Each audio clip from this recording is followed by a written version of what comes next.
नजर आ रहा है सामने लिखा हुआ है जुल्म मिटने के लिए।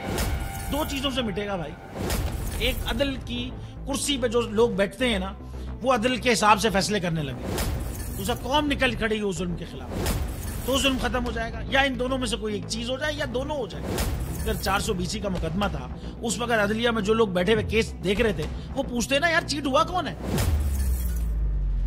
जब उनको दिखता कोई चीट नहीं, वो केस खत्म कर देते। तो जालिम जुल्म कर ही नहीं पाता। 9 जजेस ने नोट बिफोर किया मेरे केस को यार, 1.5 साल चला। शख्सी जमानत का केस, सेम केस इस्लामाबाद में कर दिया। एक ही इल्जाम पे 2 केस हो नहीं सकते भाई। मतलब 60 दिन का वक्त होता है, 102 दिन के बाद मैं जीत गया, केस बरी हो गया, 102 दिन के बाद अपील फाइल की, एक्सेप्ट कर ली। नहीं करते ना एक्सेप्ट, खत्म हो जाता ना जुल्म यार। भरी अदालत में मुझे बरी कर दिया, फिर पता नहीं क्या हुआ, 2.5 घंटे बाद का नोट बिफोर, मैं नहीं सुनता ये केस।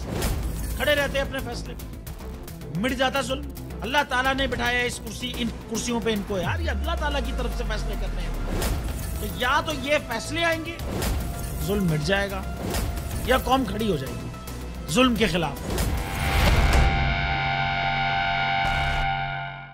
रहमत का महीना आ गया है, बख्शिश का सफीना आ गया, होगी मुलाकात उलमाए दीन से,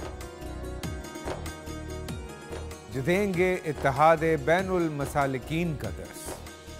जिक्र होगा अंबियाए कराम का, रमजान की स्पेशल ट्रांसमिशन रमजान में।